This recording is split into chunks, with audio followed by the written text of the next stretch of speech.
Usisahau kusubscribe, kulike na kucomment. HBTV, HBTV.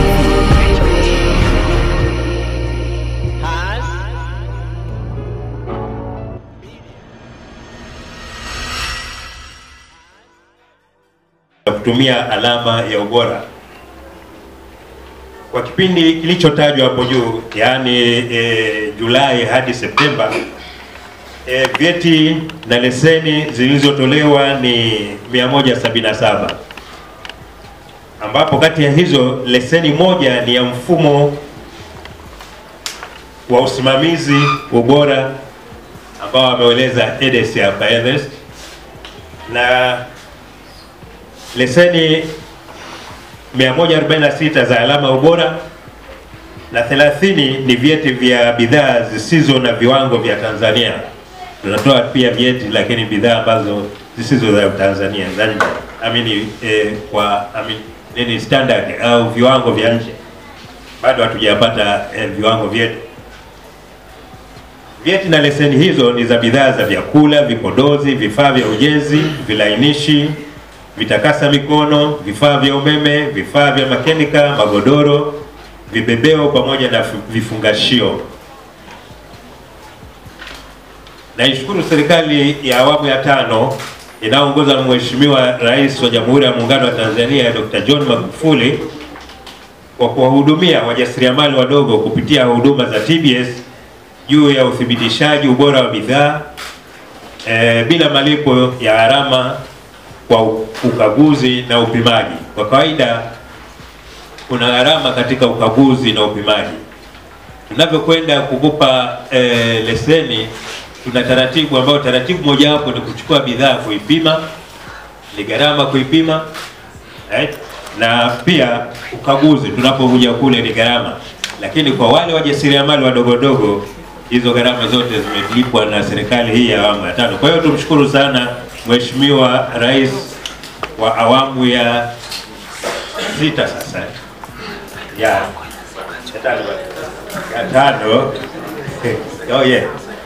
second phase ya awamu ya 5, Rais Pombe Joseph Magufuli. Wajasiriamali wadogo hawa wataendelea kuhudumiwa bure kwa kipindi cha miaka 3 ya mwanzo. Hata baada ya miaka 3 kuisha, TBS itafanya tathmini ya uwezo wa wajasiriamali ili kupima uwezo wao wa kulipa. Hivyo ni muhimu kwa wajasiriamali kuhifadhi vizuri kumbukumbu zao za uzalishaji na mauzo ili visaidie katika zoezi la tathmini. Leseni na vyeti vitakavyotolewa leo vitasaidia bidhaa zilizothibitishwa kama ifuatavyo. Kwanza, kuwa na uwezo mkubwa zaidi wa kushindana sokoni, yani competitive advantage. Pili, kuondoa usumbufu wa kupima bidhaa kwa kuzingatia matakwa ya mnunuzi. Tatu, kumkinga mzalishaji dhidi ya ushindani na bidhaa duni au hafifu zisizo na ubora. 4, kuongeza imani kwa umma juu ya ubora wa bidhaa iliyothibitishwa, hivyo kupatia wateja zaidi. 5, kuingia na kuuzwa katika soko la Afrika Mashariki pasipo na kufanyiwa vipimo vya ziada. Hizo zilikuwa ni faida kwa upande wa mzalishaji, lakini kwa upande wa mlaji, je, kuna faida gani? Kumthibitishia kuwa bidhaa husika inafaa kwa matumizi husika. Pili, kumhakikishia usalama wake wa kiafya na pia katika matumizi. Na 3, kulinda mazingira yetu. Ndugu wazalishaji, naomba nichukue nafasi hii kueleza baadhi ya majukumu ya TBS. Ingawa ameshaelezwa hapo mengi, lakini pamoja na utoaji wa leseni ambao tutafanya sasa hivi muda mfupi ujao na kutumia alama ubora, zoezi ambalo leo tunasherehekea kukamilika kwake, naomba nieleze pia majukumu mengine ya TBS kama ifuatavyo. Moja ni kuandaa na kusimamia viwango vya kitaifa vya bidhaa. Ni shughuli yetu kubwa hapa kusimamia na kutengeneza viwango vya kitaifa vya bidhaa mbalimbali, lakini sio bidhaa tu peke yake, lakini pia na huduma na mifumo ya usimamizi wa ubora katika sekta zote kama zilivyoainishwa na ndugu Edes Ernest. Pili, kudhibiti ubora wa bidhaa zinazozalishwa au kuingizwa nchini.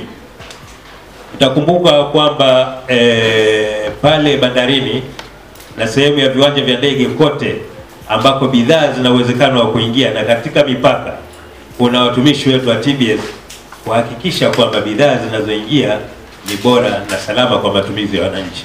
Lakini tatu, upimaji wa bidhaa kwa lengo la kuhakikisha ubora wake pamoja na ugezi wa vifaa au zana za kupima viwandani, kwa lugha ya wenzetu wanaita metrology. 4, usajili wa vyakula kama ilivyoelezwa na ndugu Mbambe hapo, Moses Mbambe, usajili wa vyakula, vipodozi na majengo ya kuzalisha au kuuzia chakula au vipodozi. 5, uthibitishaji wa mifumo mbalimbali ya usimamizi wa bidhaa na huduma. 6, kutoa mafunzo kwa wazalishaji pamoja na wafanyakazi katika taasisi na viwanda kuhusiana na uzalishaji wa bidhaa bora, uzalishaji salama na usimamizi wa ubora. Hizo ni baadhi ya shughuli muhimu ambazo zinafanywa na TBS. Jukumu la usajili wa vyakula kama ilivyoelezwa na vipodozi hapo awali na majengo limetokana na marekebisho ya sheria ya viwango yaliyofanywa na sheria ya fedha ya mwaka 2019.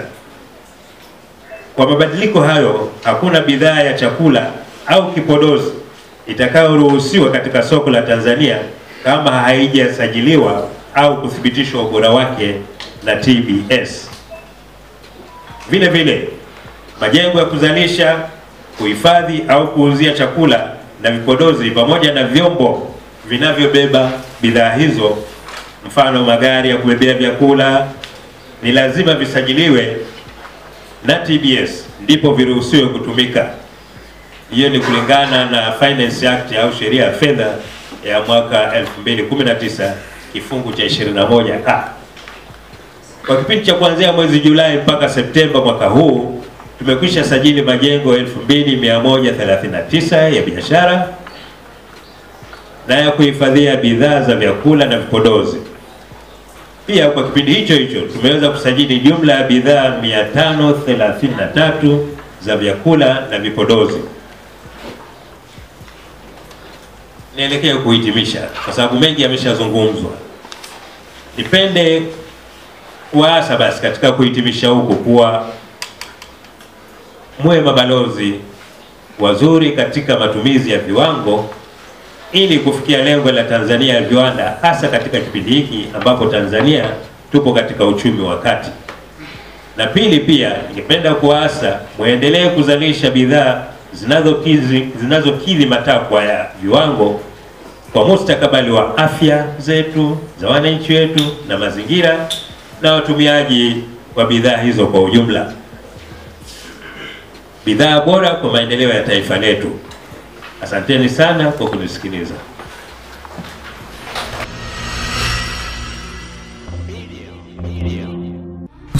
Usisahau kusubscribe, kulike na kucomment.